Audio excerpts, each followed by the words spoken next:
বৈঠকে কী আলোচনা হলো জানালেন প্রেস সচিব। রাজনৈতিক দলগুলোর সাথে বৈঠকে প্রধান উপদেষ্টা ডক্টর মোহাম্মদ ইউনূস ডিসেম্বর থেকে জুনের মধ্যে নির্বাচনের কথাই আবার তুলে ধরেছেন বলে জানিয়েছেন প্রধান উপদেষ্টা প্রেস সচিব শফিকুল আলম। শনিবার 24শে মে রাতে রাষ্ট্রীয় অতিথি ভবন যমুনায় পৃথক বৈঠকে প্রধান উপদেষ্টা বিএনপি, জামাত ইসলামী ও জাতীয় নাগরিক পার্টি এনসিপি নেতাদের সাথে সাক্ষাৎ করেন। পরে রাত 10:30টায় প্রেস ব্রিফিংয়ে সাংবাদিকের এ কথা জানান তিনি। শফিকুল আলম বলেন, বর্তমান রাজনৈতিক পরিস্থিতি, নির্বাচন, সংস্কার ও বিচার প্রক্রিয়া ছিল আজকের এজেন্ডা।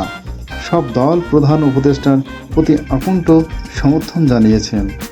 সব দলের আস্থা আছে তার উপর। তার নেতৃত্বেই নির্বাচন চাই দলগুলো। এ সময় ডিসেম্বর থেকে জুনের মধ্যে নির্বাচনের কথাই বলেন প্রধান উপদেষ্টা। তিনি এক কথার মানুষ, তার প্রতিশ্রুতির বতাই ঘটবে না বলে উল্লেখ করেন তিনি। প্রেস সচিব আরও জানান, পার্টিগুলো অনুরোধ করেছে সঠিক প্রেসের মনে যেন বিচার প্রক্রিয়া দ্রুত শেষ করা হয়। অপরদিকে প্রধান উপদেষ্টা এই মাসেই বিচার প্রক্রিয়া শুরু হওয়ার কথা জানিয়েছেন। এনসিপির সাথে আলোচনা বিষয় বলেন, অনেকদিন ধরে দেশে নির্বাচন হচ্ছে না, তাই স্থানীয় সরকার নির্বাচন জোর দিয়েছে এনসিপি। সেই সাথে আওয়ামী লীগ আমলের সকল নির্বাচন অবৈধ ঘোষণা করে বাতিল চায় দলটি।